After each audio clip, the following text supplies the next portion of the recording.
Muy buenas tardes a todos. Perdonen el retraso, pero como ustedes ya conocen, hoy se han celebrado dos consejos de ministros diferentes y en diferentes sedes. A primera hora de la mañana hemos tenido un Consejo de Ministros deliberante, meramente informativo, con el jefe del Estado, con Su Majestad el Rey, donde simplemente se ha informado de la marcha, de la economía y de la situación por la que atraviesa el país. Ahí no se ha tomado ni debatido ninguna decisión de las que sí han sido objeto en el segundo de los consejos de ministros que ya se ha celebrado en la sede de Moncloa a partir de las 11:30 de la mañana. Por tanto, les vamos a dar cuenta de las decisiones importantes, necesarias e inaplazables que se han adoptado, como digo, en el segundo de estos consejos de ministros que ha tenido lugar en Moncloa. El pasado miércoles, el presidente del Gobierno hizo una descripción exhaustiva y detallada de la difícil situación por la que atraviesa la economía española. Quizá España vive hoy y los españoles vivimos hoy uno de los momentos más difíciles y más traumáticos de nuestra historia reciente.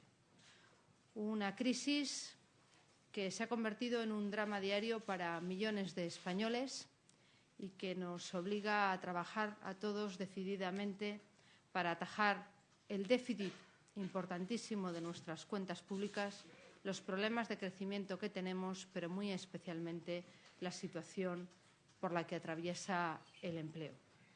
Son momentos en que un Gobierno, y especialmente su presidente, tiene que actuar con responsabilidad, con rigor y con realismo.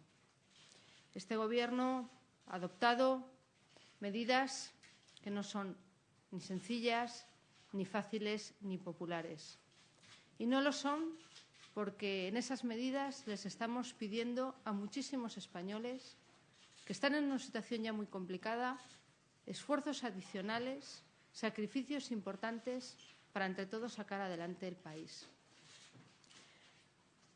El momento en el que atraviesa España es un momento en que miles de españoles viven al límite de sus posibilidades, en que millones de ellos no tienen empleo, en que todo el mundo se afana y se esfuerza por sacar adelante a sus familias, pero en que todos compartimos un objetivo común, que es tener un futuro. Los que tienen hijos quieren que sus hijos puedan encontrar un empleo. Los que tienen una pensión quieren tenerla asegurada para el futuro. Y los que tenemos un trabajo, pues quizá tengamos que hacer en este momento un esfuerzo adicional para ayudar a pagar el desempleo de los que no lo tienen. Esta es la situación por la que atraviesa nuestro país.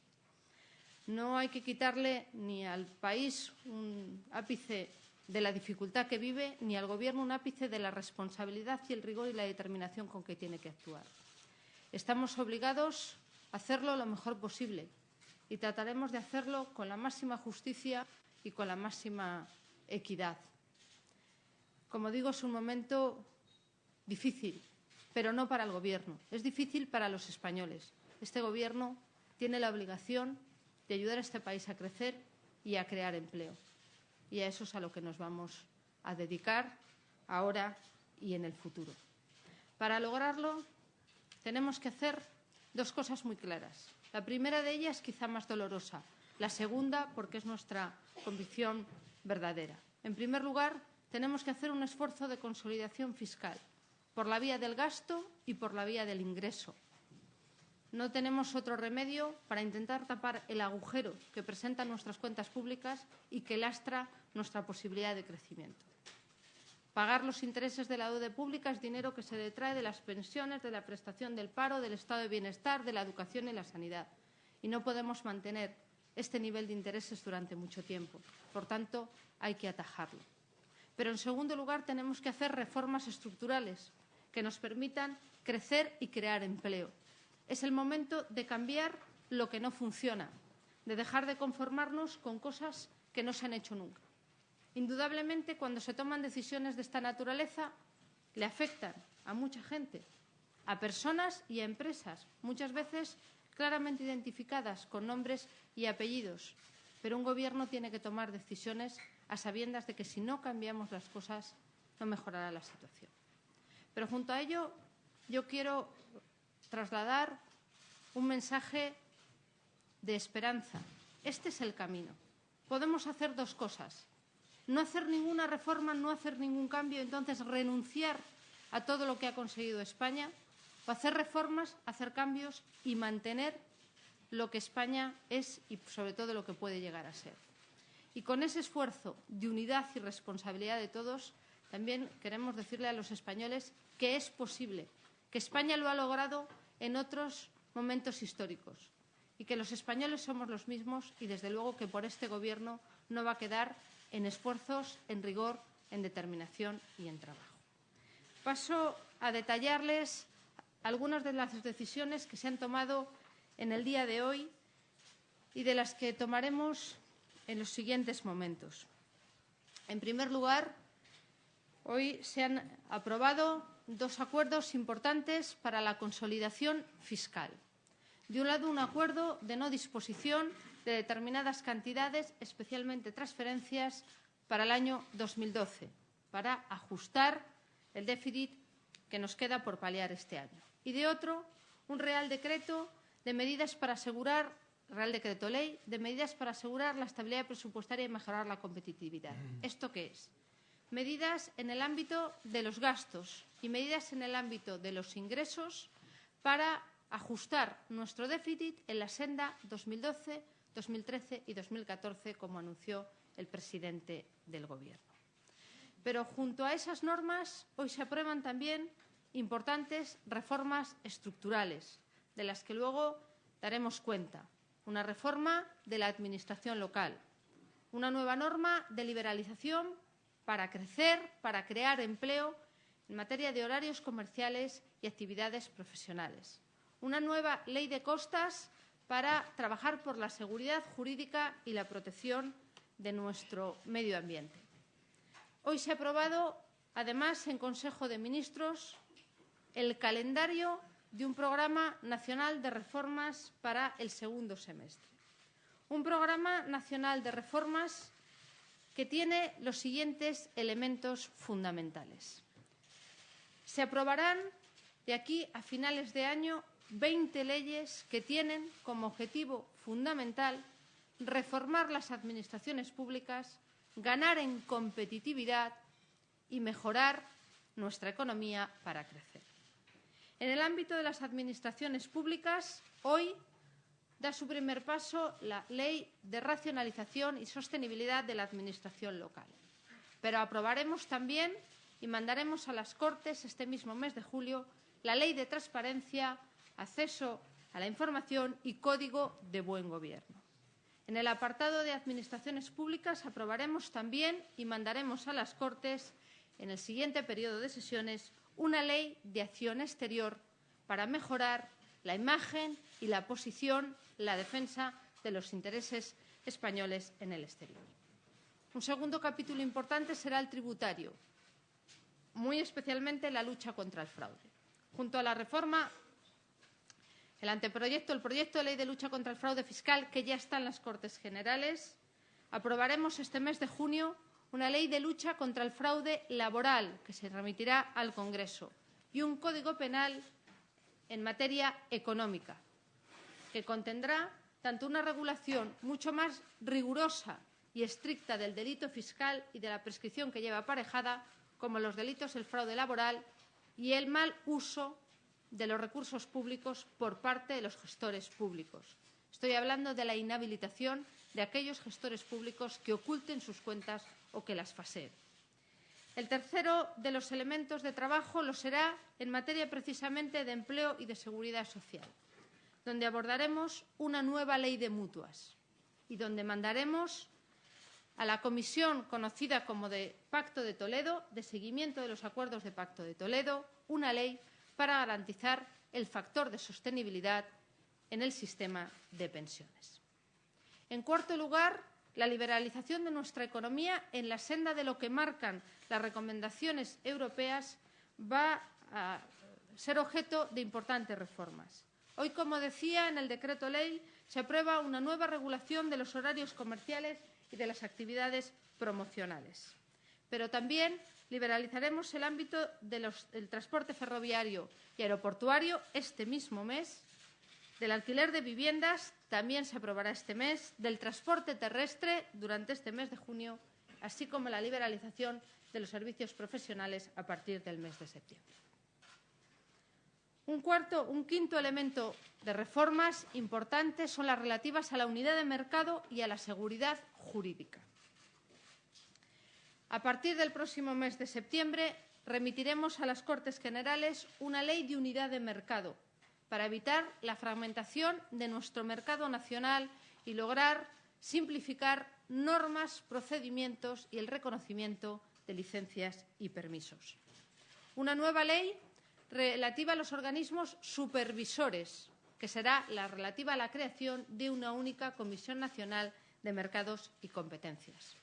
Una ley de costas para dar seguridad jurídica y proteger el medio ambiente en nuestro litoral, que es la base también fundamental de nuestro turismo y que ahora explicaré por qué se ha aprobado el anteproyecto en el día de hoy.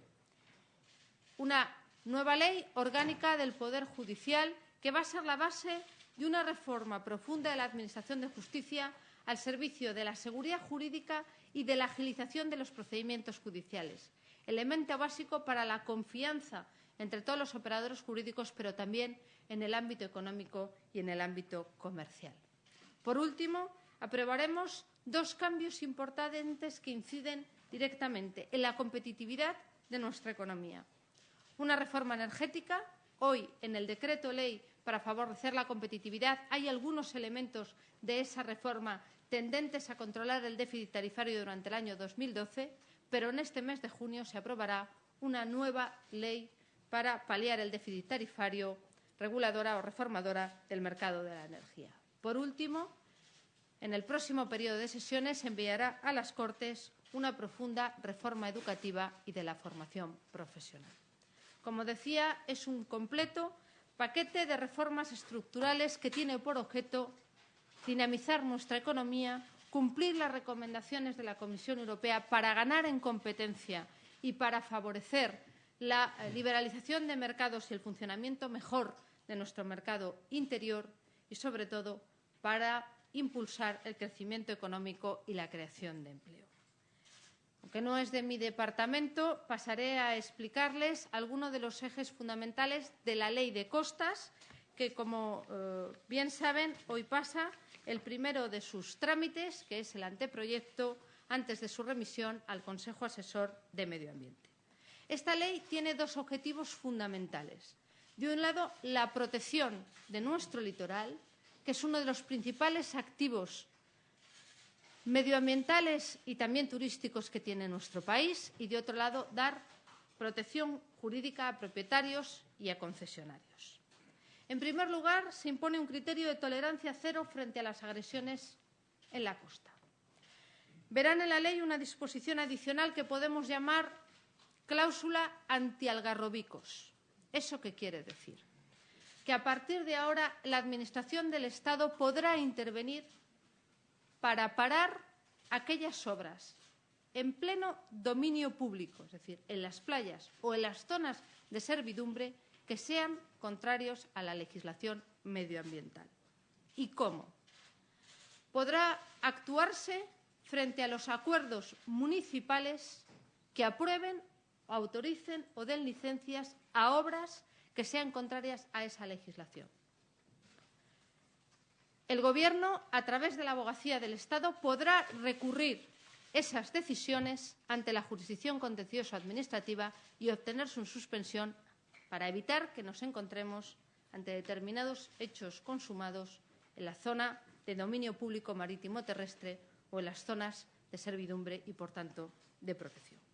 En segundo lugar, esta ley trata de dar seguridad jurídica a toda una serie de propietarios y concesionarios que se ven abocados muchas veces a pesar de tener su propiedad inscrita en el registro de la propiedad, pagar todos los impuestos, verse afectados por un problema en relación a su titularidad.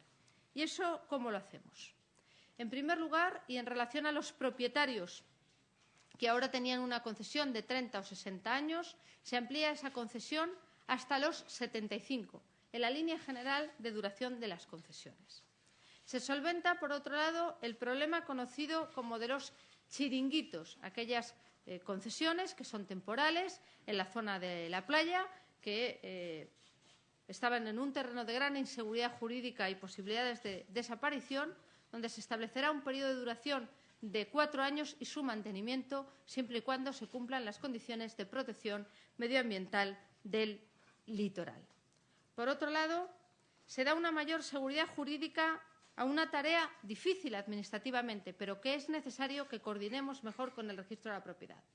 ¿A qué me estoy refiriendo? Trataré de explicarlo de una manera sencilla, aunque el asunto no lo es. Es el deslinde de nuestras costas. Como bien saben, muchas veces nuestras playas son, digamos, afectadas por invasiones del mar. Hay que volver a contar la línea de la zona marítimo-terrestre y de las zonas de protección. Y ciudadanos que tenían su casa plenamente propietarios, inscritos en el registro de la propiedad, de pronto, con un deslinde, llegan a la situación que ha afectado a barrios, muchas veces barrios de pescadores y barriadas muy amplias, de que la zona, la casa en la que viven, no es suya como consecuencia de un deslinde administrativo. Vamos a tratar de que ese deslinde administrativo se haga con reglas mucho más claras, muy rigurosas, se inscriba en el registro de la propiedad para que pueda ser conocido y se proteja con publicidad frente a determinados cambios legales que pueden perjudicar ese derecho a la propiedad. Se trata, por tanto, de 2 ejes fundamentales: dar seguridad jurídica y proteger nuestro medio ambiente. Voy a dar la palabra, en primer lugar, al ministro de Hacienda, que explicará tanto los aspectos básicos de la Ley de Racionalización y Sostenibilidad de la Administración Local y los cambios en la Ley Electoral General relativa al número de concejales, como las medidas de consolidación fiscal del Real Decreto Ley que hemos aprobado en el día de hoy. Muchas gracias, vicepresidenta. Buenos días, o buenas tardes ya realmente hasta ahora. Bueno, informarles, como ha insistido la vicepresidenta en esta presentación, de que las medidas que está acometiendo el Gobierno responden al seguimiento, a la adecuación a la nueva senda de consolidación del objetivo de déficit público planteado por la Comisión Europea, planteado en los órganos de decisión de Europa. Este es el sentido de buena parte del contenido de las medidas que ha aprobado el Consejo de Ministros en el día de hoy, y es un sentido fundamental para la recuperación económica, la creación de empleo y para ello financiar a la economía española. Si no reducimos el déficit público al ritmo que estamos comprometidos a hacerlo, lo que tendremos es la prolongación de esta crisis económica, la prolongación incluso de la recesión económica. Por eso estamos adoptando medidas que son reformas estructurales y medidas que son también cambios tributarios, que son reformas en ese sentido, que van a quedar ahí, pero que son reformas que también en los próximos años, en los próximos ejercicios, verán completada la estructura de nuestro sistema tributario. Reformas dedicadas a ahorrar en el funcionamiento de las administraciones públicas, reformas a hacer más eficiente los servicios públicos, también comprometiéndonos con una gestión más cercana al ciudadano. Entre esas reformas comenzábamos por lo que se refiere a… Realmente ya están todas, son todas conocidas, fue presentadas por el presidente de Gobierno en la sesión parlamentaria en el Congreso de los Diputados. Pero hoy hemos aprobado el proyecto de ley que modifica la Ley de Bases de Régimen Local en nuestro país, y es un proyecto de ley que lo que pretende, se lo voy a tratar también de resumir, es que nuestras corporaciones locales acometan las funciones para las que tienen presupuesto, tienen dotación presupuestaria y no hagan aquello que exceda de la definición competencial de la nueva ley.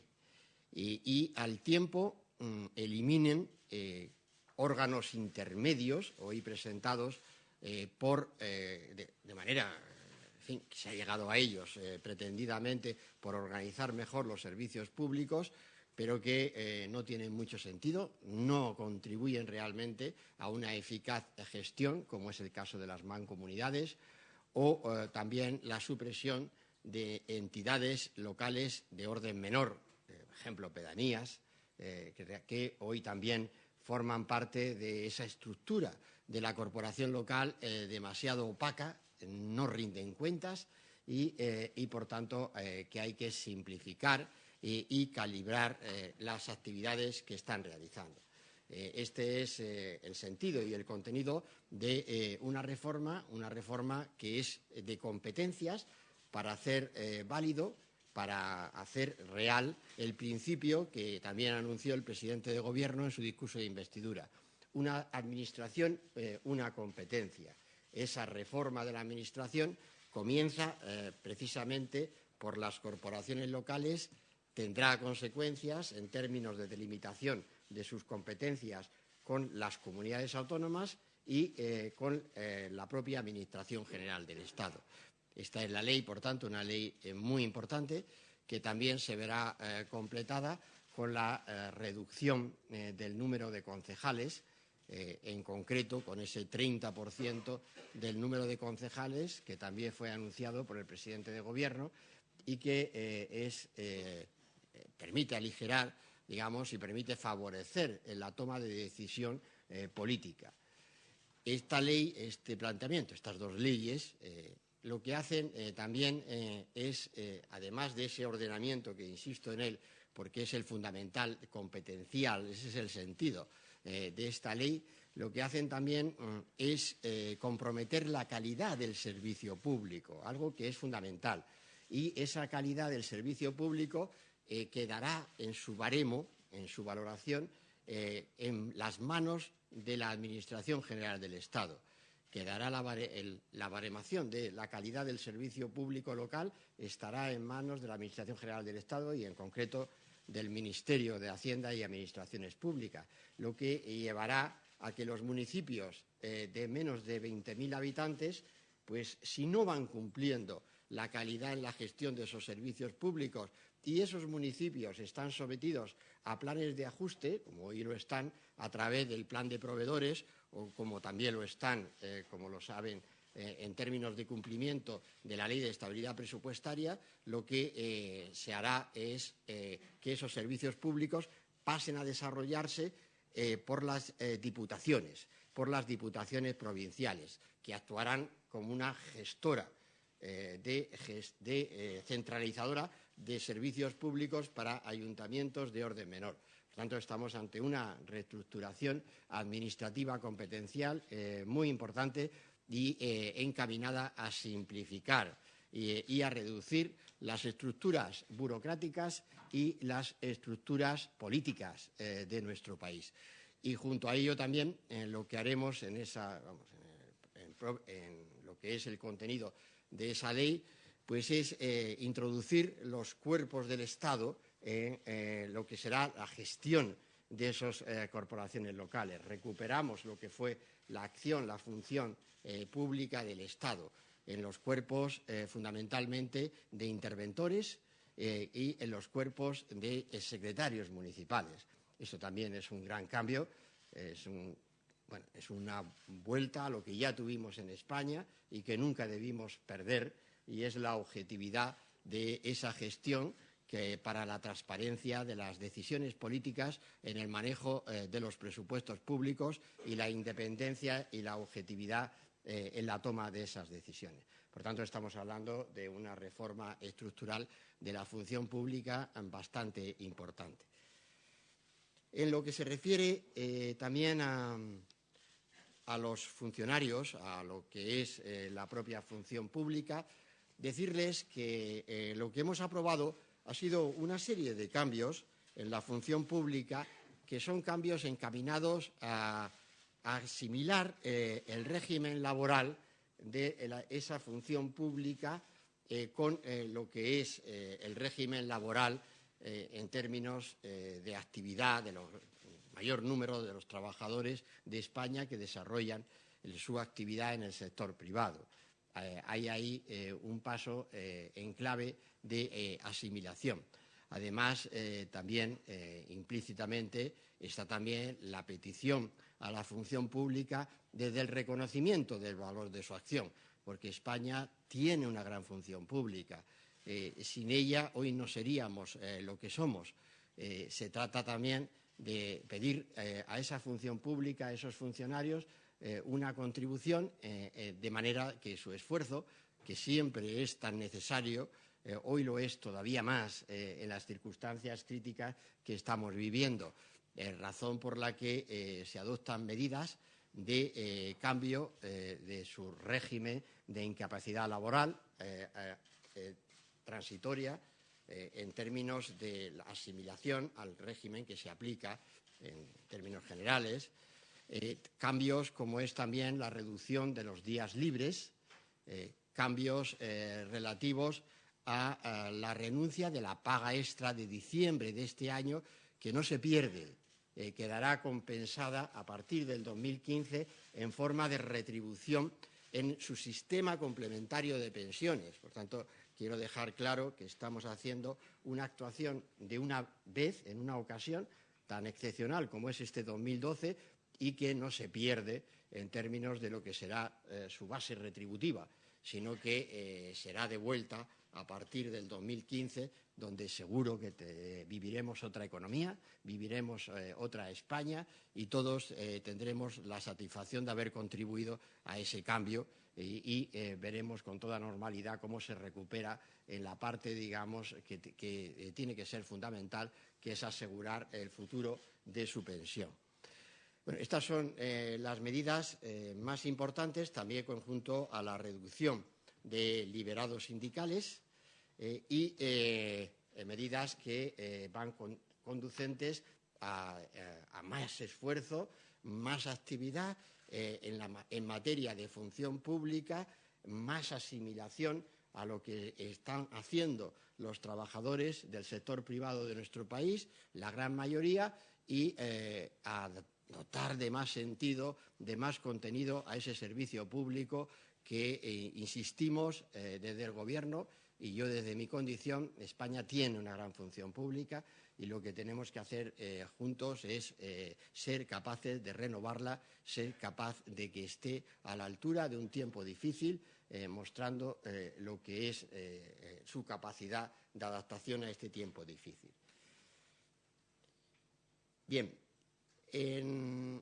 pasando a los tributos, a las medidas relativas a la tributación, decirles que la primera de ellas consiste en la subida de los tipos del IVA, los tipos y algunas de las clasificaciones de productos, de bienes y servicios sujetos a los diferentes tipos del IVA, que entrará en vigor a partir del 1 de septiembre. La subida, por tanto, será real el 1 de septiembre.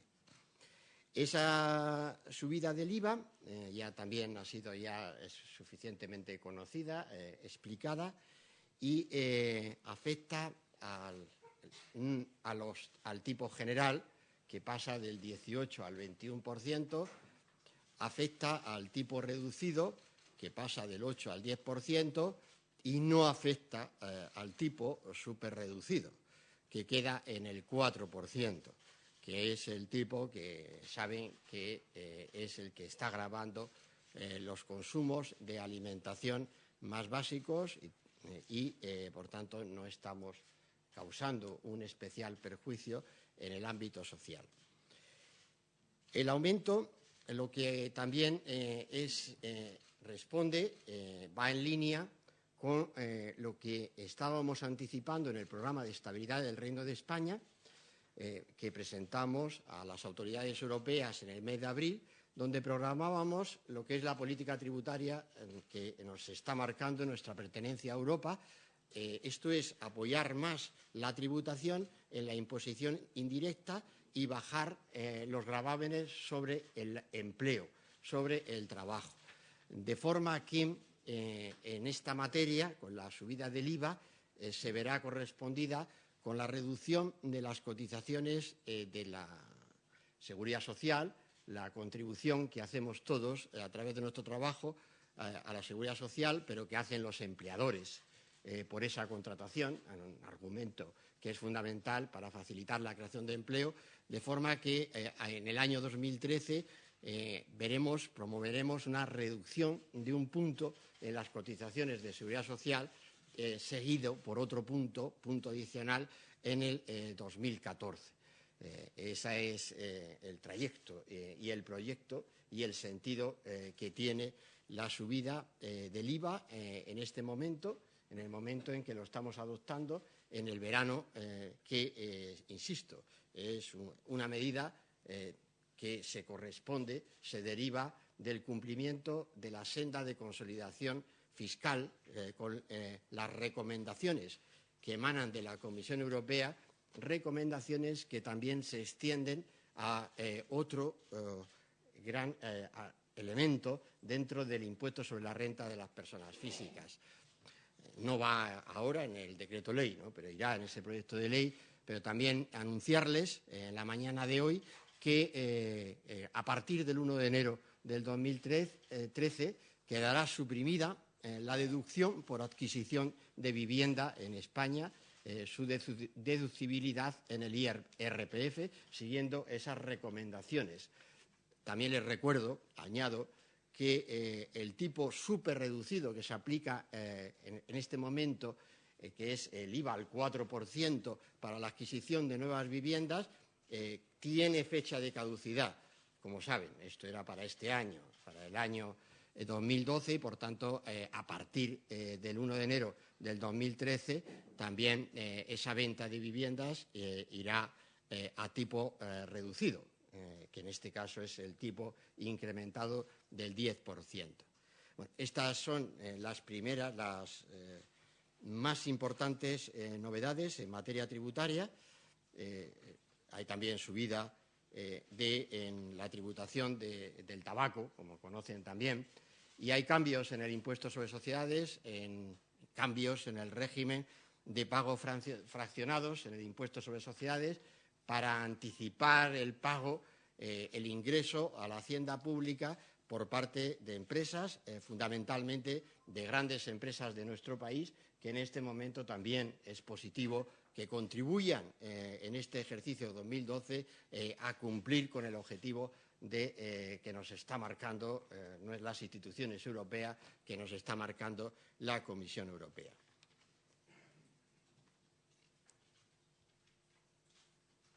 Bien. Más las otras medidas.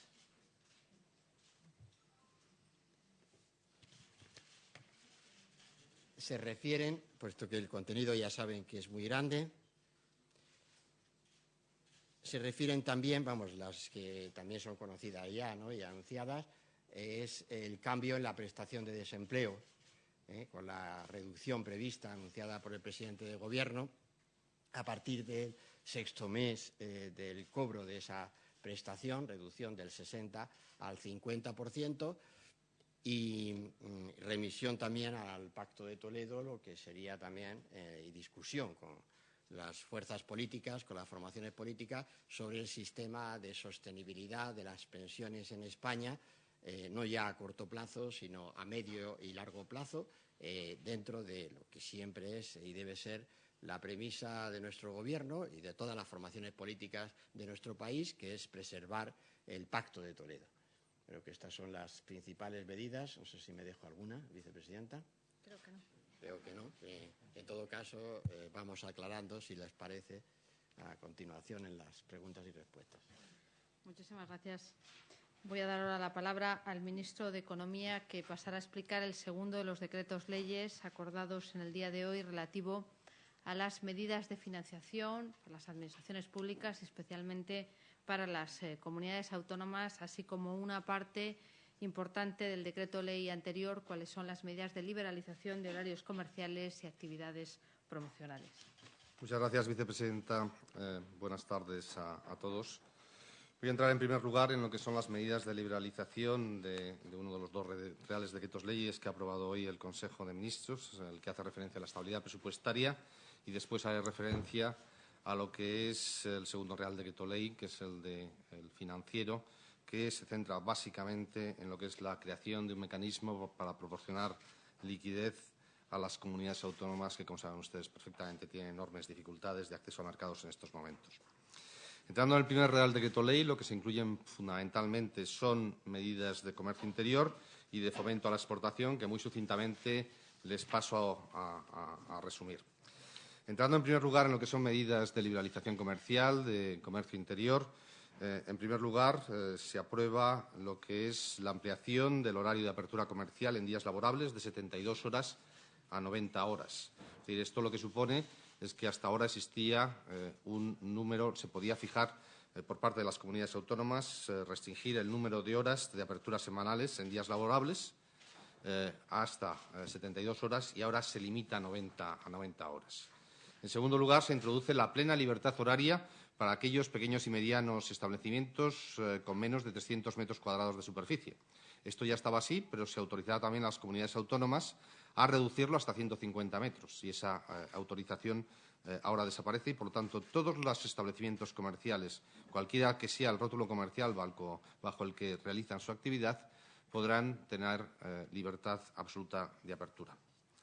Después se definen los criterios básicos para lo que son las zonas de gran afluencia turística en municipios, que implica también la libertad comercial de los mismos. Se establecen diferentes criterios y se dan una serie de indicaciones desde el punto de vista de lo que son las características de los mismos, que sean más de 200.000 habitantes, que hayan registrado más de 1 millón de pernoctaciones o bien hayan recibido 400.000 turistas procedentes de cruceros en el año 2011, de tal forma que quedarán perfectamente definidos. Esto llevará a que los ayuntamientos en cuestión determinen cuáles son estas zonas en las cuales existe libertad comercial y, posteriormente, las comunidades autónomas los autorizarán. A su vez, en relación con el número de domingos en los cuales se autoriza la apertura, se pasará hasta 16 desde los 12 actuales, sin que en ningún caso se pueda rebajar a menos de 10. Actualmente, como saben ustedes, existía la posibilidad de que las comunidades autónomas lo redujeran a 8. Y después se establecen una serie de condiciones desde el punto de vista de lo que es una determinación de las actividades con atractivo comercial en los domingos y festivos. Y por último, y tampoco ahí me voy a extender, lo que se hace es se liberaliza absolutamente el periodo de rebajas. Había una normativa que establecía limitaciones que, como saben ustedes, era muy difícil posteriormente de implementar respecto del periodo de rebajas y actualmente se liberaliza completamente. A su vez, el Real Decreto Ley también hace referencia a una serie de medidas de fomento de la exportación. En primer lugar, se establece una modificación legislativa para autorizar que el Estado pueda perder la mayoría en ceste. Es decir, de esta forma, la Compañía Española de Seguro de Crédito a la Exportación se podrá de alguna forma privatizar, como ocurre con muchas otras agencias de crédito a la exportación europeas. Por otro lado, también CESCE realiza dos actividades, una actividad que podemos definir que es privada y otra que es pública por cuenta del Estado, que son la cobertura del riesgo político. Bueno, si efectivamente se produce esa privatización, entonces el Estado será el responsable del control de lo que se denomina la cuenta del Estado por riesgo político. Después, también se toman medidas en relación con lo que es el crédito a la exportación. En estos momentos, uno de los problemas fundamentales que está teniendo la exportación española es la falta de financiación como consecuencia de la escasez de financiación disponible en las operaciones de comercio exterior. Está habiendo cuellos de botellas importantes y se han tomado una serie de medidas al respecto. En primer lugar, se crea un nuevo tipo de cédulas cuyos subyacentes serán créditos a la exportación, lo cual, de algún modo, se intenta que en un mercado secundario de cédulas se proporcione liquidez para estas medidas de fomento y de financiación de la exportación. Y, por otro lado, se crea una garantía por cuenta del Estado nueva para facilitar lo que es la competencia de la exportación española con la de otros países. Es, en primer lugar, una garantía incondicional a primera demanda para el riesgo de crédito, que lo que tiene que hacer es facilitar la disponibilidad de financiación a largo plazo para los exportadores españoles y que ya están ofreciendo otras agencias de nuestros países competidores. Y, por último, se ha suprimido una compañía pública, que es Invest in Spain, se ha integrado en el ICEX, de modo que el ICEX lo que hace es ampliar su ámbito de actuación y se elimina, que es uno de los objetos fundamentales de la política de racionalización administrativa del Gobierno, una compañía pública con los ahorros y con la racionalización funcional que esto supone. El segundo decreto ley básico que ha aprobado hoy el Gobierno hace referencia a lo que son las medidas de liquidez de las administraciones públicas en el ámbito financiero. Y aquí el objeto fundamental, la parte básica del mismo, es la creación de un mecanismo para proporcionar financiación a las comunidades autónomas.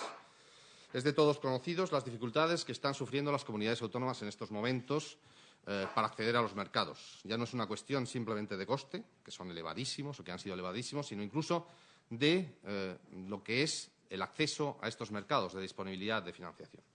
Y, por lo tanto, dentro de este principio general que ha planteado el Gobierno de responsabilidad global del conjunto de las cuentas de las administraciones públicas y también simultáneamente en ese compromiso, que no puede ser de otra forma, dentro de lo que es la solidaridad dentro del Estado español, lógicamente se va a proporcionar un nuevo sistema que evite estas situaciones de dificultad que en algún caso podrían llegar a ser límites. Lo que se va a hacer es la creación de este mecanismo, que va a ser un fondo sin personalidad jurídica, que se va a financiar por parte del Tesoro español.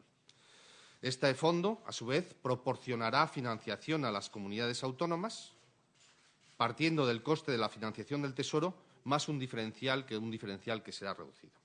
La gestión de los préstamos va a corresponder al Ministerio de Hacienda y al Instituto de Crédito Oficial. La adhesión a este mecanismo será voluntaria por parte de las comunidades autónomas y su vigencia será indefinida hasta que persistan las dificultades que comentábamos anteriormente. Sin embargo, como no puede ser de otro modo, la adhesión supondrá para las comunidades autónomas condiciones en un doble sentido, condiciones fiscales o presupuestarias y condiciones financieras. Las presupuestarias implican la presentación de un plan de ajuste, obligaciones de información puntual e incluso la posibilidad, en última instancia, si se incumplen los vencimientos de la deuda, de intervención de la comunidad autónoma. Por otro lado, también tendremos condicionalidad financiera para garantizar que lo que es la senda de endeudamiento de las comunidades autónomas es sostenible en el tiempo y permite, efectivamente, que sus cuentas públicas no se vean desbordadas como consecuencia de la evolución de los costes financieros. Los préstamos otorgados por este mecanismo, por este fondo a las comunidades autónomas, estarán garantizados por los recursos del sistema de financiación de las comunidades autónomas. Es decir, de esta manera se garantiza que las comunidades autónomas reciben la financiación, pero mantienen la responsabilidad, como no puede ser de otra forma, de lo que es la devolución de los mismos, la devolución y la realización de su pago. Se ha realizado una estimación de cuánto se puede llegar a disponer por parte de las comunidades autónomas en función de sus necesidades de financiación y en función también de su déficit público de aquí a final de año. Y el cálculo que ha realizado tanto el Ministerio de Hacienda como el Ministerio de Economía es que el máximo es de 18.000 millones de euros. Es una cifra máxima, vuelvo a repetir. Dependerá, lógicamente, al final, de cuántas comunidades autónomas se adhieran a este nuevo mecanismo.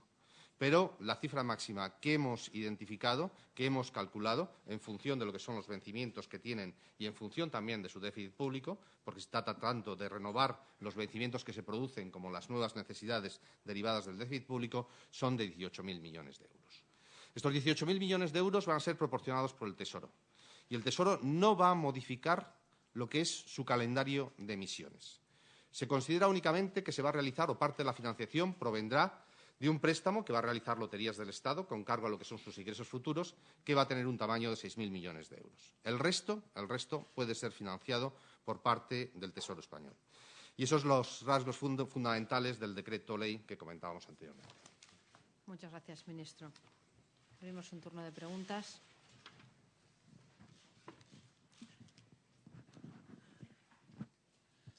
Sí, vicepresidenta, ministros, gracias. Tengo preguntas para los tres, uno para cada uno.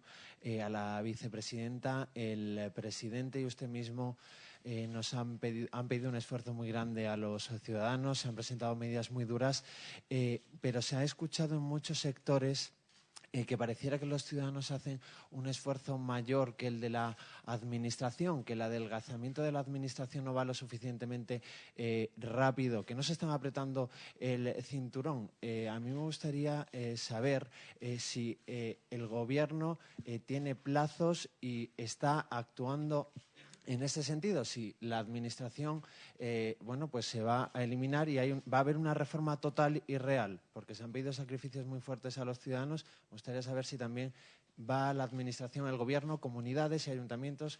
Hemos conocido datos, pero también comunidades. Quería saber en ese sentido. Al ministro Montoro me gustaría hacer una pregunta relativa al IVA en clave política.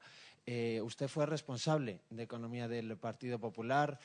Durante 4 años el Partido Popular nos ha explicado por qué la subida del IVA no era buena. Yo quería saber hoy qué ha cambiado y que me haga un argumento de, por qué se ha llegado a esta situación, ¿no? Y, por último, al ministro de Guindos, abusando de la generosidad de la vicepresidenta, los ministros, sobre el ajuste. La prima de riesgo hoy sigue muy elevada. España entiendo que ha cumplido con este duro ajuste. Yo quería saber si el Gobierno cree que la Unión Europea tiene que tomar ya, utilizar ya esas herramientas para que acabe la crisis de deuda. Gracias. Sí. Es cierto que efectivamente la prima de riesgo está en niveles más moderados que lo que estaba hace unos días, pero sigue estando en unos niveles absolutamente que no son sostenibles a medio y largo plazo.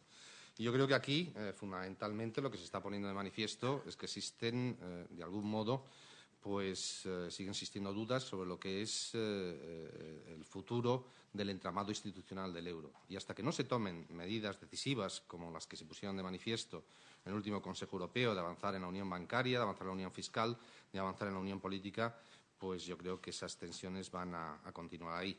De cualquier forma, yo creo que el Gobierno español está haciendo lo que tiene que hacer. Es decir, es imprescindible, es ineludible reducir el déficit público, tomar medidas para fomentar lo que es el crecimiento económico a medio plazo, elevar nuestro potencial de crecimiento. Y eso se tiene que hacer más allá de lo que es la situación de la prima de riesgo, pero teniendo en consideración que la reducción de esta prima de riesgo, que es en última instancia el reflejo de las dificultades de financiación que se está teniendo en las economías, una serie de economías de la zona euro, de algún modo están dificultando lo que son la potencialidad de crecimiento y las posibilidades de crecimiento a futuro de la zona. Por lo tanto, nosotros estamos haciendo nuestra parte. Ha habido una recomendación a España de una nueva senda de déficit fiscal, como comentaba anteriormente la vicepresidenta y el ministro de Hacienda. España lo va a cumplir. España está absolutamente comprometido, no solamente porque formamos parte de la Unión, sino porque también consideramos que es bueno para España. Pero, evidentemente, en estos momentos, en el entramado institucional de la zona euro, existen elementos que se tienen que modificar para evitar que se esté produciendo esta fragmentación creciente de los mercados de capitales en Europa. IVA político. Voy a tratar de hacer fácil la respuesta a esta cuestión que plantea. Ahora decidimos subir el IVA. Es obligado a hacerlo. Si quiere le puedo extender. Obligado por las circunstancias, obligado por las recomendaciones, obligado por la situación de prioridad absoluta de reducción del déficit público en un momento como el que estamos atravesando. Esta recesión es grave, es sucesiva, la segunda consecutiva más grave de la historia de España, y en ese marco al que se refería el ministro de Economía, en esa lealtad al cumplimiento de nuestras obligaciones, no hay más remedio. Y lo dijo muy bien el presidente del Gobierno. Es decir, nuestro proyecto político era bajar impuestos y los estamos subiendo obligados por la circunstancia y por la excepcionalidad del momento. Ahora, añado, cuando podamos, vamos a compensar. Y, además, lo comenzaremos a hacer el año próximo con cotizaciones sociales, precisamente para favorecer esa creación de empleo y compensar los efectos negativos que se deriven de la subida de impuestos indirectos. Sobre la primera de sus preguntas, uno de los ejes básicos sobre los que el presidente del Gobierno estructuró no solo su discurso del pasado miércoles, sino muy especialmente su política, es en la necesidad de que todas las administraciones públicas lleven a cabo una racionalización absoluta para la reducción de costes y especialmente de costes de funcionamiento. En el ámbito de la Administración del Estado, el Gobierno puede hacerlo directamente con sus propios medios porque son sus propias competencias. En ese ámbito hemos tomado una serie de decisiones importantes. Reducción de ministerios, reducción de altos cargos, reducción del número de asesores, reducción y racionalización del sector público empresarial. De las 290 compañías o empresas públicas que tiene el Estado, se ha iniciado un procedimiento de supresión, fusión o privatización de algunas. Sin ir más lejos, hoy el ministro ha hablado de dos ejemplos claros. La sociedad ICES y la sociedad Invest in Spain, que llevan a cabo actividades similares, duplicadas, con doble de todo, que se van a fusionar en una sola. O CESCE, que se va a abrir al capital privado para poder hacer acopio de una mayor participación de todos para gestionar mejor su trabajo. Lo estamos haciendo también en materia de alquileres. En el ámbito también de la Administración del Estado, hemos pedido a los funcionarios públicos un esfuerzo adicional. Los tres ministros que estamos aquí sentados somos funcionarios públicos y sabemos cómo se trabaja en la función pública y los esfuerzos, además, que se hacen. Ese esfuerzo creo que tiene que ser reconocido y, además, tiene que ser solidario.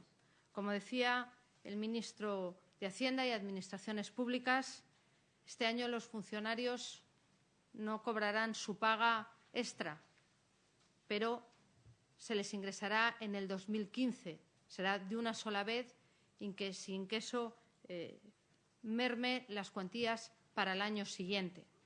Tratándose de ministros y resto de altos cargos, así como diputados y senadores, que yo quiero ahí también poner el acento en lo que han hecho las cámaras, no se cobrará ni se reintegrará en el futuro la paga extraordinaria del mes de diciembre. Por otro lado, desaparecen desde ahora y para siempre las cesantías, es decir, exministros y exsecretarios de Estado que cobraban durante 2 años un sueldo público dejarán de cobrarlo si tienen cualquier otro tipo de retribución pública o privada. Pero hay que hacer esfuerzos en todas las administraciones. En la administración local, el Estado tiene una competencia, que es aprobar una legislación básica. Y hoy se ha aprobado una legislación básica que puede suponer, según los estudios de expertos que han trabajado con el Ministerio, un ahorro de 3.500 millones. ¿Qué se trata de hacer? En primer lugar, que los municipios más pequeños se den servicios públicos que sean mejores y que, además, como se prestan a varios municipios, se presten a mejor coste. ¿Quién lo hará? Las diputaciones. Se trata de que sean las diputaciones y no la pluralidad de mancomunidades y otros entes, que los hay por doquier, quienes asuman esa gestión de servicios para que se hagan a buen coste y mejor calidad. La eliminación de mancomunidades, por ejemplo, puede suponer un ahorro de 700 millones de euros, así como la privación de personalidad jurídica a entidades locales menores. Se va a reducir el número de concejales. Algunos preguntan, ¿y por qué no ahora? Pues porque han sido elegidos por los ciudadanos y no podemos cambiar el funcionamiento democrático en este momento, pero en las próximas elecciones se reducirán un 30% el número de concejales. Alcaldes y concejales, su sueldo será homogéneo, en parámetros similares a los de la Administración del Estado. En el ámbito de las comunidades autónomas, pues aquí hay que combinar autogobierno y responsabilidad. Y yo llamo a todas ellas a un ejercicio de responsabilidad y también de asunción de responsabilidades políticas. Estamos pidiendo a los ciudadanos un gran esfuerzo y todas las administraciones tenemos que hacer el que corresponde a nuestra parte y cumplir los objetivos de déficit. Algunas comunidades autónomas no pueden hacer frente a sus vencimientos. Acabamos de aprobar un decreto ley para ayudar a esa financiación. Pero hay una cosa bien clara. Tienen un déficit que no pueden funcionar, pues no pueden financiar, y algunas tendrán que ir a ese mecanismo extraordinario. Pues bien, las condiciones también serán extraordinarias, porque si todos hacemos un esfuerzo, tendrán que redimensionarse todas las administraciones. Cada una tendrá que decidir cómo lo hace y asumir el coste político de explicar a los ciudadanos por qué eligen una u otra vía. Pero no hay otro remedio y, además, le doy la razón. Podremos pedir a los ciudadanos esfuerzos si todas las administraciones y todos los cargos los hacemos. En la parte que corresponde a la Administración del Estado y que tenemos competencia directa, haremos estos y probablemente otros muchos más. Opciones de compra, mejor gestión de los alquileres. Tendremos que ahorrar al céntimo de euro. En las administraciones que tienen autogobierno, yo les pido que se den cuenta de que el autogobierno tiene otra cara de la moneda, que es la responsabilidad y, sobre todo, la responsabilidad con los ciudadanos. Muchas gracias.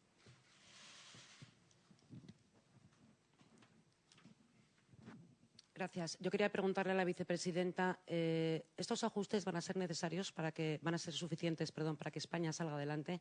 ¿O es posible que en poco tiempo, el año que viene, los españoles tengan que sufrir más ajustes? Y al señor ministro de Hacienda, ¿por qué la fecha de la entrada en vigor de la subida del IVA el 1 de septiembre? La fecha es la que es técnicamente más operativa. No debemos aplazar más, tomada la decisión, y dejar un margen de unas semanas para que pueda ser operativa esa subida y no haya ningún problema, ninguna distorsión en ningún tipo de actividad económica. Este programa que presentamos es un programa que tiene un objetivo temporal, que es el año 2012, el 2013 y el 2014. Y en este tiempo no solo se han establecido en estos decretos leyes medidas de ajuste, sino que vamos a hacer a lo largo de estos años y muy especialmente en este segundo semestre reformas estructurales para crecer y crear empleo, porque indudablemente para crear empleo tenemos que recuperar la economía, animar la recaudación, que eso deriva directa e inmediatamente de la generación de una mayor actividad económica, y cambiar todo lo que sea necesario desde el punto de vista estructural para volver a crecer y crear empleo. Hoy presentamos un plan importante, pero que no se agota en este momento, sino que está previsto en su conjunto para los 3 años 2012, 2013 y 2014, como explicó el presidente del Gobierno.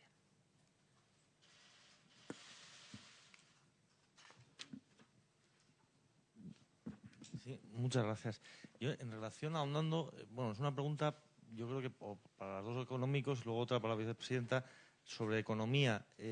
Apelan a que va a haber una proporción de esfuerzo público y privado, pero eso se puede concretar cuantificando de los 65.000 millones qué parte corresponden a ahorro del Estado y ajustes del propio Estado y qué parte corresponden a ingresos vía recaudación a través del bolsillo de los ciudadanos. Por otra parte, quería pedirle a la vicepresidenta si teme que se recrudezcan las movilizaciones en las calles. Estamos viendo cómo más o menos espontáneamente los funcionarios están saliendo, pero si creen que esto puede o está ya siendo utilizado y puede recrudecerse. Y, por último, respecto al fallo contra la doctrina Parot, en uno de sus casos, que está llenando de orgullo a ETA y su entorno y anuncia nuevos recursos contra esta doctrina, si cree que está en peligro o ese recurso del Gobierno, cree que va a prosperar, a ver cuál es la situación. Muchas gracias. Bien, la estimación de 65.000 millones de euros se corresponde al conjunto de ahorro que es el que están participando todas las administraciones públicas de nuestro país, porque la subida del IVA, para entendernos, se filtra en la financiación autonómica e incluso en la financiación local. Y a partir de ello, todas las medidas prácticamente en un estado de las autonomías como el nuestro, por supuesto, el asunto de la paga de diciembre, todo ese tipo, como ven, está articulado, ¿no? No se centra en una sola administración pública. Y es evidente que en materia de ingresos estamos hablando siempre de estimaciones, igual que hacemos en términos presupuestarios.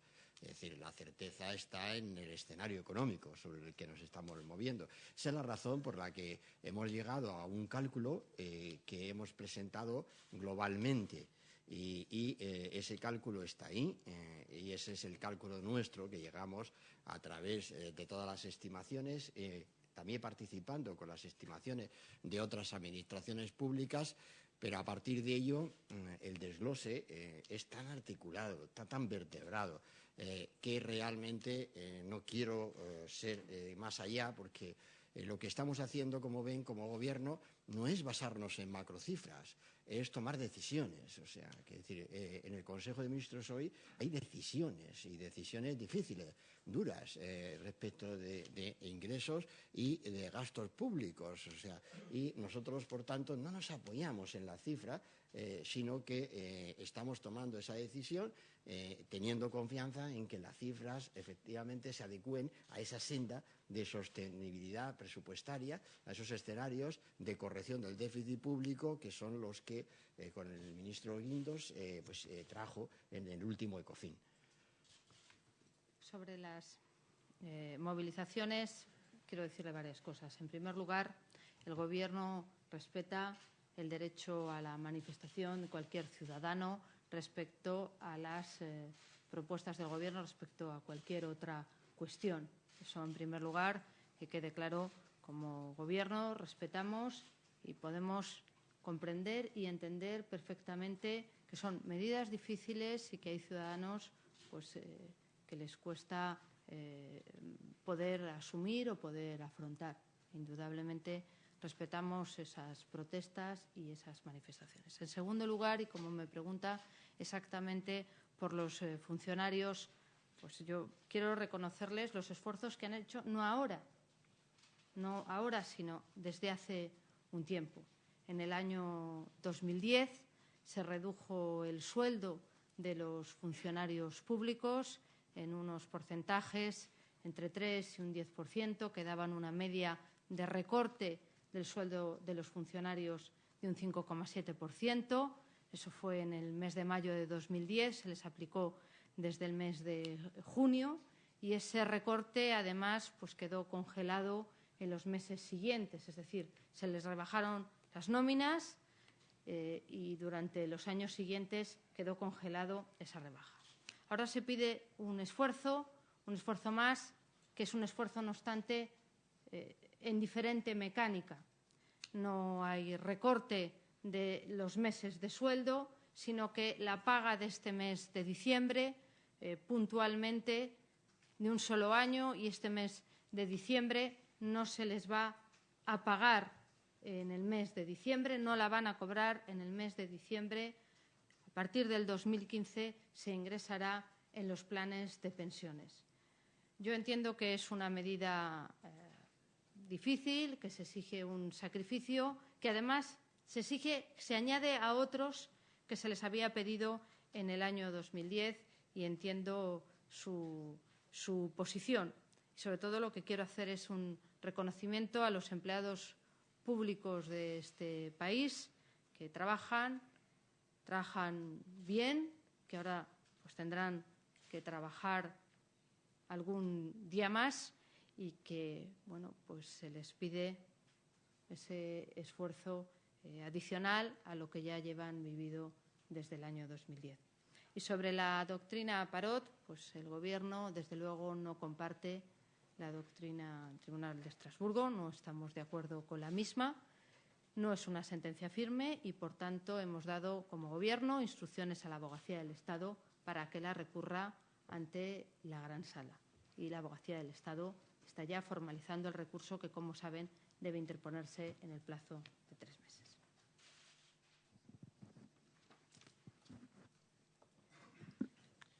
Sí, tenía preguntas para los tres. Para el ministro de Economía, todos los expertos prácticamente coinciden en que estos recortes, que son los mayores de la democracia, van a profundizar la recesión. ¿Podría decirnos más o menos un cálculo en cuánto profundizaría, qué puntos? Al ministro de Hacienda, que se ha hablado aquí de equidad, le quería plantear si en el debate sobre estas reformas, subidas de impuestos y demás, se ha planteado en algún momento, como se le pidió ayer varios grupos, o como en otros países, algún impuesto para las grandes fortunas o algo que afecte directamente a los más ricos. Y a la vicepresidenta le quería preguntar, ¿usted entiende que muchos ciudadanos, sobre todo votantes suyos, se puedan sentir traicionados, dado que ustedes están haciendo exactamente aquello que prometieron que nunca harían? Y, por último, sabe usted que hay mucha polémica por los aplausos del PP al anunciarse los recortes. Incluso los socialistas han pedido la dimisión de Andrea Fabra. Yo le quería preguntar si las medidas eran tan duras y ustedes mismos dicen que no les gustan, ¿por qué se aplaudieron tanto? Gracias. La reducción del déficit público puede producir a corto plazo efectos contractivos sobre la actividad, pero hay que tener en cuenta que a medio plazo genera confianza. Es decir, lo peor que le puede pasar a la economía española es que se vean que sus finanzas públicas son insostenibles. Si las finanzas públicas españolas se perciben como insostenibles, entonces la recesión sería muchísimo más profunda que la que tenemos actualmente. Iríamos a otro tipo de escenario completamente distinto. Por lo tanto, lo que está haciendo las medidas que hoy aprueba el Gobierno es garantizar a medio plazo la sostenibilidad de las finanzas públicas españolas y, a través de la vía de generación de confianza, permitir que la economía española se financie mejor. Por lo tanto, lo que supone es, más allá de lo que es el efecto, que puede ser más o menos contractivo en el corto plazo, es favorecer la generación de confianza a medio plazo y que la economía española vuelva a tener una situación de financiación adecuada. Y desde ese punto de vista es ineludible y es inaplazable. Por lo tanto, yo creo que se nos ha dado una senda y hemos acordado una senda de reducción del déficit público, que es ambiciosa, que es muy ambiciosa, porque partíamos de una situación de déficit público próximo al 9% el año pasado, pero que efectivamente creemos que es compatible con lo que es garantizar la sostenibilidad de las finanzas públicas españolas. Y de ahí debe permitir, en un entorno de estabilidad del euro, debe permitir que la economía española se vuelva a financiar. Si eso se compatibiliza, esa percepción de sostenibilidad de las finanzas públicas, con el saneamiento del sistema financiero español, y ahí también se han puesto una serie de elementos importantes con el acuerdo del memorándum de financiación que el otro día se acordó en el Eurogrupo y que se firmará el próximo día 20, estaremos poniendo las bases de la recuperación de la economía española. En lo que se refiere a equidad, es evidente que cuando hace descansar en una medida concreta, como es el IVA, desequilibras el sistema tributario hacia una imposición que es más ciega en términos de equidad. Pero también le añado que hemos tomado como Gobierno la aplicación de un gravamen complementario del impuesto sobre la renta, que es fuertemente progresivo, que está vigente en este año y en el 2013, que estamos tomando medidas, actuaciones en el impuesto sobre sociedades, cuya bajada en términos de recaudación es un drama nacional, lo que nos está ocurriendo, y estamos tomando posiciones, medidas, ya lo hicimos en el Real Decreto Ley relativo a medidas tributarias en el mes de abril, que parece que no se han puesto en valor. Por eso, insisto, vamos tan rápidos que nosotros mismos tenemos que insistir en explicar lo que estamos haciendo. Pero ya está en vigor, o sea, cambios en la tributación de empresas y cambios en los grandes grupos de empresas. Y otra vez volvemos a introducir también modificaciones en términos de anticipos en el pago sobre sociedades. En lo que se refiere al impuesto sobre las grandes fortunas, el debate político sobre ese impuesto se llama impuesto sobre las grandes fortunas, que suena así, pero es algo mucho más normal para entenderlo, ¿no? Los grandes títulos. Además, lo oigo proponer por personas que han formado parte del Gobierno que eliminó el impuesto sobre el patrimonio en España, ¿no? No deja de ser una cuestión bastante chocante. Y lo quitaron, el impuesto sobre el patrimonio, no lo eliminó el Gobierno del Partido Popular en sus 8 años anteriores de Gobierno, no lo eliminó el ministro de Hacienda anterior, en la segunda parte de ese, a la sazón, yo mismo, ¿no? Y sí lo eliminó un Gobierno socialista posteriormente, el mismo que ahora reclama que se haga un impuesto sobre grandes fortunas, que ya en cierta manera existe en España, porque tenemos un gravamen en el impuesto sobre el patrimonio con mínimo exento bastante elevado. Y ese está aplicado en términos autonómicos, en claves autonómicas, y por tanto Eso ya está ahí, está ahí. Y no sé a qué le llaman grandes fortunas. En ese sentido, quiero decir, suena políticamente, ¿verdad? Estupendo.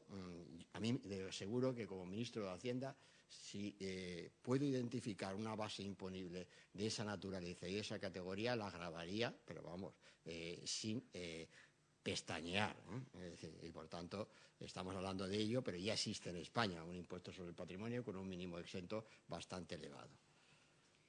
Su primera pregunta, me hace una pregunta usted en nombre de los votantes del Partido Popular que hayan podido sentirse defraudados.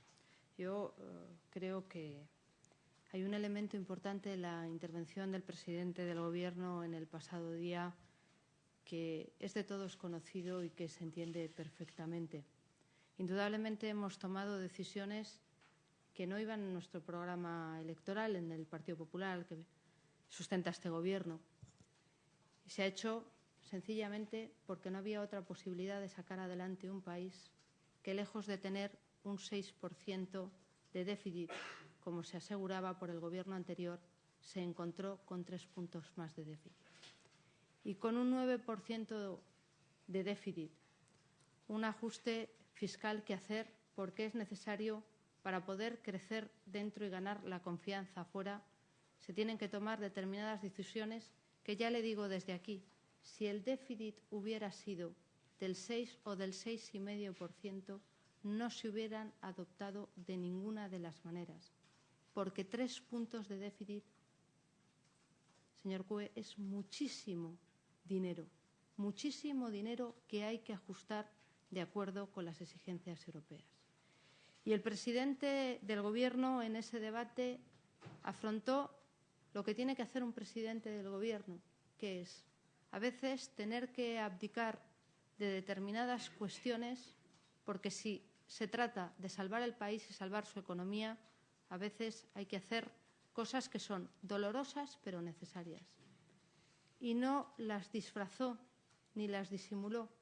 Planteó a los españoles la dificultad del momento, la dificultad del mismo de tener que adoptar esa serie de medidas, pero la decisión firme e irrevocable de hacerlas, cumpliendo con su obligación de presidir un país en uno de sus momentos más difíciles. Y no por las medidas que él mismo y los que estamos aquí sentados decimos que algunas, ojalá, no hubiéramos tenido que adoptar, sino por esa decisión valiente de asumir las dificultades, de pedir a los ciudadanos un esfuerzo sin disimulos y sin demagogia, fue arropado por su partido. Porque es difícil encontrarte un país en una situación peor que la que esperas, y mire que esperábamos que la situación iba a ser difícil, tener muchas dificultades dentro y fuera y saber que tu obligación es hacer lo que tienes que hacer, aunque no te guste y aunque sepa que a muchos ciudadanos les estás pidiendo un gran esfuerzo.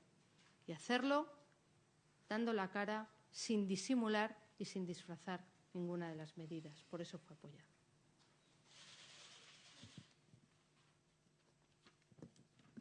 Sí, muchas gracias. Buenas tardes. Yo quería hacerles una pregunta a cada uno, empezando por el ministro de Economía. Este importante paquete de medidas de ajuste parece que no tiene repercusión en los denominados mercados y en la bolsa. Me gustaría saber si es pronto para medirlo o hay que adoptar otras nuevas medidas para que de alguna manera se baje esa presión sobre la deuda española, vía el Banco Central Europeo, por ejemplo. Después, al ministro de Hacienda quería una precisión. El hecho de que entre en vigor el 1 de septiembre la subida del IVA, ya nos ha dicho usted que era por ese periodo técnico de que se adapten, pero también quería saber si se ha tenido en cuenta o es un guiño hacia el sector turístico en este mes de agosto, que parece que es, digamos, el único sector que va bien o que tira de momento. Y luego a la vicepresidenta, es una cuestión más política. El presidente del Gobierno el miércoles, en ese importante debate, dijo que el Gobierno solo no puede sacar adelante esta situación tan difícil e hizo un llamamiento al consenso de todos, no solo de los grupos políticos, sino también de los sindicatos, de los empresarios. Me gustaría saber si el presidente del Gobierno tiene intención o el Gobierno de tomar alguna iniciativa, llamar a los grupos, a los agentes sociales para explicarles realmente bueno, que supongo que lo saben también, la dificultad, pero para darles detalles de las medidas. Muchas gracias. Sí, sobre la prima de riesgo tenía una pregunta muy parecida en el primer turno de preguntas. Simplemente decirles que el Gobierno toma medidas no en función de lo que es la situación de los mercados, que a veces en el corto plazo son extremadamente volátiles, y en segundo lugar que lo que es la prima de riesgo de la deuda española, igual que lo que son otros indicadores respecto a la situación de riesgo de algunos activos españoles, no se determina únicamente por las actuaciones que existen en estos momentos por parte del Gobierno español, sino que hay otros elementos adicionales, como puede ser todo lo que es las decisiones que toman las instituciones comunitarias, no solamente el Banco Central Europeo, sino lo que es el futuro de la unión bancaria, la unión fiscal y, sobre todo, la percepción de que se avanza en todo el proceso de integración. Yo simplemente volver a reiterarles que el Gobierno español está tomando estas medidas básicamente porque son imprescindibles para nosotros y después porque, lógicamente, la política económica española es muy importante, no solamente para nosotros, sino también para el conjunto de la Unión. Por lo tanto, ahí tenemos un compromiso y una comunión de intereses desde el punto de vista de lo que es la implementación de las mismas. También hay otra parte que se deriva, como comentaba anteriormente, por percepciones, impresiones, consideraciones que hacen los mercados de capitales sobre lo que es lo que debería ser, mejor dicho, el funcionamiento del entramado institucional del euro a futuro. Bien, el 1 de septiembre, como decía antes, obedece también a un ámbito, la decisión, ¿no? Obedece a un ámbito, digamos, más de carácter técnico y tengan en cuenta que todas las subidas que ha habido en España desde la implantación del IVA, excepto, creo recordar, la del 92, ¿no? Que fue... pero todas han sido anunciadas para ser producidas materialmente con meses, con 6 meses, o sea, es decir, incluso, ¿no? O sea, y en este caso, pues son 6 semanas, o sea, por tanto, y en ese terreno, pues no cabe duda que agosto es un mes muy importante para la actividad turística, comercial. Pero vamos, es que en este caso no estamos tomando la mediados de julio, no obedece a que realmente haya solo un sector económico en España, ¿no? Que es importante, ¿no? Esa actividad turística y comercial en un país como el nuestro se desarrollará en septiembre, estamos convencidos, ¿no? Y lo que hace falta es que se vaya yendo a más y nunca a menos a partir de la finalización del verano. Queda una. Efectivamente, esta es una tarea colectiva, una tarea de todos y junto al esfuerzo y la responsabilidad, la serenidad que están demostrando los españoles, pues indudablemente es una tarea en que no solo los grupos parlamentarios, sino todos los agentes económicos y sociales tenemos que trabajar conjuntamente. En primer lugar, yo quiero agradecer a todos, pero en particular a aquellos grupos parlamentarios que mostraron su comprensión y su apoyo a estas medidas que se explicarán además en comparecencias que los principales ministros afectados llevarán a cabo en el Congreso de los Diputados, además de por el debate y convalidación de estos decretos leyes. Algunas de ellas ya se ha tenido la oportunidad por los distintos ministerios de hablar, la inmensa mayoría de ellas con los principales afectados, también con los agentes sindicales y también quiero comunicarles que, desde luego, haremos el mayor esfuerzo posible por preservar esos consensos. El ejemplo más claro es aquellos aspectos que afectan al sistema de pensiones, que lejos de adoptar medidas con carácter unilateral y decisiones unilaterales, hemos querido y queremos respetar el Pacto de Toledo, respetar sus procedimientos e inmediatamente pues, la propuesta para implementar el factor de sostenibilidad en el ámbito de las pensiones, la relativa a las jubilaciones anticipadas, será remitida por el Ministerio de Empleo y la Seguridad Social a la Comisión del Pacto para llegar allí a un acuerdo en cumplimiento en buena parte de estas medidas de lo que fue la anterior reforma del sistema de pensiones. Muchas gracias. Al señor Montoro quería preguntarle, ayer expresó el temor de que 8 comunidades autónomas no cumplan con el objetivo de reducción del déficit. Me gustaría saber si todas están en ese mismo grado, si son grados diferentes, si alguna debe temer por la intervención por parte del Estado, del Gobierno central. Y en honor a la transparencia, sobre todo de cara a los ciudadanos, no entiendo por qué no el Gobierno hace público el nombre de esas 8 comunidades para que sepan los ciudadanos si su comunidad o no está cumpliendo con el déficit. Y a la vicepresidenta, el presidente el miércoles comparó la pérdida de puestos de trabajo que se había perdido en el sector privado y lo que había crecido en el sector público desde que comenzó la crisis. Me gustaría saber si el Gobierno tiene un cálculo de si se va a reducir en eventuales, interinos, personal laboral con las medidas que va a poner en práctica el Gobierno, sobre todo la supresión y eliminación de empresas públicas, si hay un cálculo de cuánto se puede adelgazar la plantilla. Y si me lo permite, si las medidas anunciadas por el Gobierno no surten el efecto deseado, ¿existe un plan B o ya España no se puede permitir un plan B? Gracias. En primer lugar, aprovecho, digamos, el contexto de su cuestión para insistir que el Gobierno, en este caso el Gobierno de España, trata con el mayor respeto a todas las comunidades autónomas de España. Lo que estamos haciendo en términos de corporación local es equilibrar el estado de las autonomías, o sea, de lo que hemos hablado.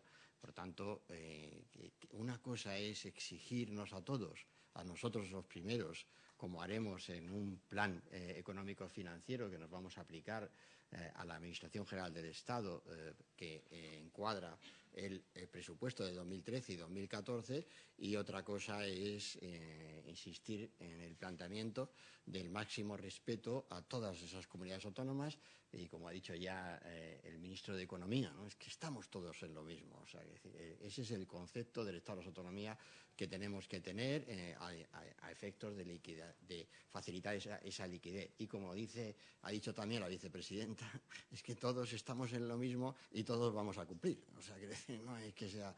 Entonces, eso no va. No he visto algún debate político esta mañana. Oiga, es que esa es la ley. Es que esa es la Constitución de España. O sea, y es la reforma constitucional, el artículo 135, que incorporamos el año pasado, y la Ley Orgánica de Estabilidad Presupuestaria y Sostenibilidad Financiera. Por tanto, vamos a cumplir la ley. Y lo que hicimos en el Consejo de Política Fiscal en el día de ayer es activar la ley. Y esa ley contempla un ámbito preventivo, que es abordar en una relación bilateral con las comunidades autónomas que estén en mayor riesgo de no llegar al objetivo de déficit público. Eso es lo que hicimos. Y, por tanto, no es el momento de señalar a nadie, es el momento de trabajar con ellas, o sea, de trabajar con las que están hoy, según nuestros datos y escenarios, más lejos del 1,5% marcado por nuestra ley, que además nuestro compromiso europeo es doble exigente. Por tanto, es que no se corresponde. Otra cosa, otro planteamiento, lo impide la ley señalar a ninguna comunidad autónoma, pero sí en esta semana próxima tendremos que realizar ese trabajo bilateral para garantizar que la comunidad autónoma respectiva está aplicando todas las medidas comprometidas en su plan económico financiero y está llevando adelante la supresión de aquellos entes públicos que comprometió en un programa, no ya ahora, sino en un programa que nace del año 2010. Por lo tanto, eso es lo que vamos a trabajar ahora, y permítame que le añada que estoy seguro que vamos a trabajar juntos, con lealtad, con colaboración, porque esas comunidades autónomas son las primeras interesadas en cumplir. Además de lo que ha señalado el ministro de Hacienda y Administraciones Públicas, como bien conocen, a principio de este año lo que se aprobó fue una tasa de reposición cero, salvo en determinados ámbitos que afectan a la educación, a la sanidad y a las fuerzas y cuerpos de seguridad del Estado, además de lucha contra el fraude. ¿Qué se pretende con eso? Pues delimitar muy bien las plantillas y evitar que en algunos ámbitos, no en el caso de la Administración del Estado, que el ministro conoce mejor que yo las cifras, no se ha producido un incremento de la misma, sino en el ámbito más autonómico y local, pues ceñir lo que deben ser esas estructuras a una adecuada dimensión del sector público. Aquí hay que diferenciar varios conceptos. Los funcionarios públicos en este país tienen su plaza y sobre lo que tenemos que trabajar es cómo organizamos bien las relaciones de puestos de trabajo, las vacantes, la extensión del mismo para llevar a cabo un trabajo mejor, con menos porque no se van a ampliar las tasas de reposición y llevar a cabo esa reordenación de las tareas. Por su parte, el Estado está llevando a cabo un proceso de reestructuración del sector público empresarial y son las comunidades autónomas, como decía el ministro y enlazo con el final de su respuesta, las que tienen que hacer un esfuerzo importante que les corresponde a ellas en este ejercicio de determinar cómo van a llevar a cabo esa reordenación de su sector público empresarial y las medidas. Indudablemente, algunas de las medidas adoptadas inciden en la no contratación de interinos, indudablemente la ampliación de los números de día de trabajo como consecuencia de la reducción de los días libres, pues se llevará a cabo que no haya esas contrataciones puntuales y diarias. Se trata con una administración pública, que en el caso, ya digo, la administración del Estado ha crecido poco, llegar a todas las tareas y dimensionarla adecuadamente. Y ya una última, fondo.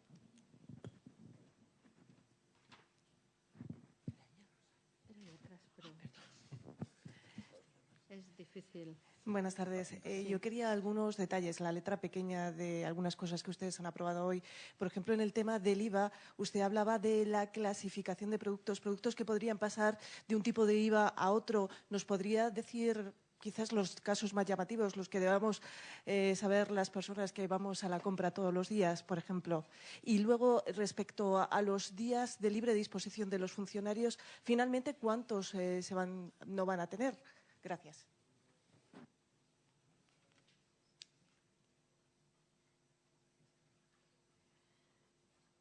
Bien, en lo que se refiere a reclasificación dentro de los tipos del IVA, de tipo súper reducido a tipo reducido no hay ninguna reclasificación, por lo tanto ahí no hay ningún cambio. Son los productos básicos, se decía, de alimentación, son también los productos relacionados también con el ámbito cultural, libros y periódicos. Y el IVA para la vivienda, que como saben, pues ya he insistido en ello, tiene fecha de caducidad, el 4%, ¿no? A partir del 1 de enero del año que viene finaliza ese 4% y las ventas de viviendas pasan a ser grabadas al 10%, pero no por la reclasificación, sino porque realmente es el plazo, esto es un plazo excepcional, de que esa venta de vivienda esté siendo tratada a tipo súper reducido. Y en el siguiente, de reducido a tipo general, ahí hay unos cambios de bienes y servicios de tipo reducido, que sería más sencillo decirlo de la otra manera. Es que ¿qué queda en el tipo reducido? Pues queda transporte, queda hostelería, queda turismo, por tanto, y cesta de la compra. Entendiendo cesta de la compra también pues todas las bebidas refrescantes, en sentido completo. Ahí queda ahí. Y a partir de ahí habrá traslación de lo que es el resto de actividades hoy sujetas a reducido, pero entendiendo que el resto de actividades de productos y servicios que se desplazan tienen también, no es que sea una salvedad, que es que los que estén ejerciéndose en el ámbito de los módulos, hay cambios en el módulo, por supuesto, el módulo se incrementa, pero no pasa, digamos, directamente de tipo reducido a tipo general. Hay que decir, esto lo digo porque si no los títulos que pasan pueden producir la sensación equívoca de que un pequeño establecimiento, por ejemplo, pues una peluquería, ¿no? Que la mayoría están ejercidas en el ámbito de los módulos, pues el módulo será revisado al alza como consecuencia, pero no pasa de tipo reducido a tipo general. Sin embargo, las cadenas de peluquerías, o sea, esas pasan de estética, de discotecas, teatros, circos, servicios funerarios, otros espectáculos, todo esto pasa a el siguiente rango. Y efectivamente los libros y periódicos quedan en el tipo que se está aplicando actualmente, ¿no? No hay cambio ninguno, decía. Perdón, que me ha preguntado por los días. Los días, bueno, desaparecen los llamados canosos, que son adicionales, y no, es que hay dos. El sistema son más conocidos los moscosos, o sea, que son conocidos así, bueno, pero en definitiva son de libre disposición, ¿no? Que son 6, como conocen, y quedan reducidos a 3. Quedan reducidos a 3 y además hay otros. El sistema de libre disposición en la función pública tiene una ampliación, que son los conocidos también como días canosos. Se refiere porque los ganas son adicionales a los anteriores en función del grado de antigüedad, ¿no? Entonces, y esos desaparecen, ¿no? Por completo. De manera que los quedan reducidas la libre disposición a 3, que es un baremo muy parecido al que se aplica también en el ámbito de los convenios laborales privados, que es más o menos el número de días de esa libre disposición. Muchas gracias.